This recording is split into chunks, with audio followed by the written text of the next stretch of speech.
L'impact du Covid-19 sur ma manière d'enseigner a été relativement faible parce que j'ai eu la chance de pouvoir terminer l'ensemble de mes cours juste avant la crise. Par contre, j'ai un certain nombre de collègues qui ont été contraints effectivement de faire des cours en distanciel, entre guillemets, c'est-à-dire des cours à distance. Et donc, à ce titre-là, l'université nous a plutôt incité à utiliser l'outil Zoom pour procéder notamment à des conférences lorsqu'il s'agissait d'effectifs qui étaient relativement peu nombreux, parce qu'il y avait un souci qui pouvait évidemment être considérable, c'est la fracture numérique. Cette fracture numérique, elle concerne quand même un certain nombre d'étudiants au sein de l'université. Le fait qu'ils ne disposent pas, par exemple, de connexion Wi-Fi ou d'ordinateur à la maison. Donc, de ce point de vue-là, l'université a mis en place, alors dans la mesure d'une manière qui a été un petit peu décalée, évidemment, parce qu'il a fallu évidemment mobiliser un certain nombre d'acteurs, mais a pu distribuer en tout cas des kits de connexion et des ordinateurs auprès d'un certain nombre d'étudiants. Et donc, pour les enseignants qui, par contre, étaient obligés de faire des cours à de très grands effectifs, c'est plutôt le recours à des vidéos enregistrées qui a été utilisé. Par contre, en ce qui concerne la manière d'évaluer les enseignements, on est en plein dedans actuellement en juin avec les enseignements du deuxième semestre et puis les deuxièmes sessions du premier semestre. Et là, pour cela, on utilise des outils en ligne avec une plateforme qui s'appelle Moodle pour l'Université de Paris. Et cette plateforme Moodle, elle nous permet de mettre en place des outils qui peuvent être intéressants pour interroger les étudiants comme des QCM. Évidemment, se pose la question de l'absence de fraude de la part des étudiants, du fait que ce soit bien eux qui répondent. Donc, toutes ces questions, on y répond à l'aide de certaines stratégies et de comités qui sont mis en place pour en discuter. Une possibilité, c'est par exemple d'interviewer directement les étudiants à distance ou pour les QCM que je mentionnais, de faire en sorte qu'ils soient disponibles pour un très court laps de temps avec des questions qui sont piochées dans des bases de données aléatoires. Au sein de l'Université de Paris, pour ce qui est de la communication entre la faculté, les étudiants et les enseignants, ce que je peux dire, c'est qu'on est organisé en 3 facultés. Et donc, moi, je dépends de la faculté des sciences. Mais c'est pas directement avec cette faculté des sciences que j'ai interagi, même si on recevait un certain nombre de messages de la part de cette faculté ou de la part de l'université au sens plus hiérarchique, c'est-à-dire plus élevé au niveau hiérarchique. On interagit. Moi, j'ai beaucoup interagi pour, en tout cas, la mise en place des questionnaires d'évaluation avec les ingénieurs pédagogiques qui m'ont formé à distance, qui m'ont expliqué comment utiliser l'outil Moodle quand j'étais pas capable de trouver les ressources ou les parcours, on va dire, pour pouvoir mettre en place les activités. Donc, c'est principalement avec des acteurs, pas de terrain pédagogique, mais des acteurs qui construisent la pédagogie, c'est-à-dire les ingénieurs pédagogiques avec lesquels j'ai interagi. Et cette communication a été fluide. Avec les étudiants, par contre, j'ai principalement interagi par mail. Et la semaine prochaine, j'ai un examen qui va se dérouler, comme je disais, en vidéo avec 17 étudiants sur une répartie sur 3 heures.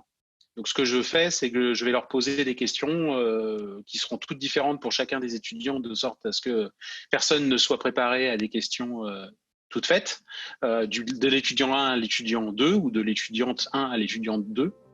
Et donc, la communication a pour moi été fluide de ce point de vue-là.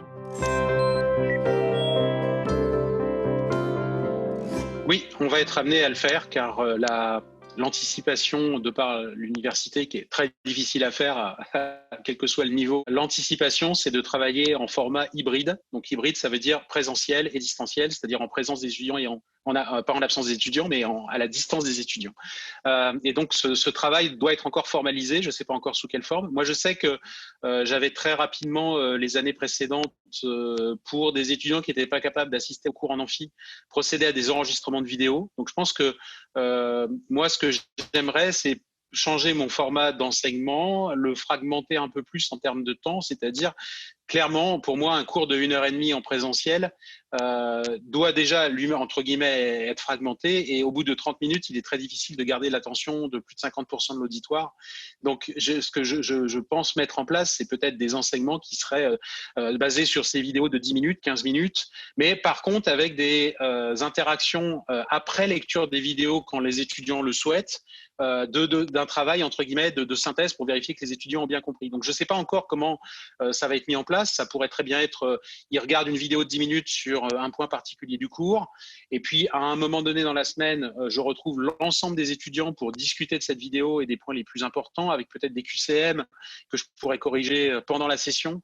Donc, utiliser à la fois le distanciel total, au sens où moi je ne suis pas là, ils regardent la vidéo quand ils veulent, et le distanciel live, en direct, au cours duquel je remettrai un peu à niveau certaines notions qui seraient peut-être pas les plus faciles à comprendre. C'est encore en réflexion, mais c'est clair que les habitudes vont changer. Et dans l'évaluation également.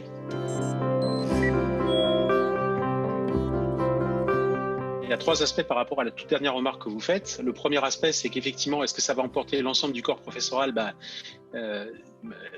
Malheureusement, peut-être pour ceux qui n'ont pas envie de changer, mais malgré tout, du fait de la contrainte sanitaire qui peut être devant nous, parce que c'est un virus dont on connaît très mal les effets sur le long terme. En plus, je pense qu'on va être obligé de changer. Ça, c'est évident. Il y a 2 aspects ensuite. Il y a 2 dimensions. Il y a la dimension temporelle et la dimension, je dirais, spatiale. Donc la dimension temporelle, c'est que l'enseignement en distanciel ou en tout cas en hybride devrait permettre à l'étudiant de mieux gérer son emploi du temps et de mieux gérer, de moins être contraint par les horaires des profs, des cours, pour pouvoir suivre les enseignements et puis les suivre à un moment où il est parfaitement attentif. Pas seulement parce qu'il est malade, mais parce qu'il peut être fatigué à un moment. Bon, voilà. Donc ça, je pense que ça peut être une opportunité pour aider les étudiants à mieux apprendre, à mieux comprendre. Néanmoins, ce qui est important, c'est qu'il faut considérer que l'étudiant doit aussi acquérir un esprit critique par rapport aux informations. Et je pense que là, le distanciel a vraiment un défaut par rapport à la présence physique, c'est que l'étudiant interagit moins avec le prof. Donc, il faut garder une interaction avec le prof parce que l'interaction, elle est source de développement de l'esprit critique.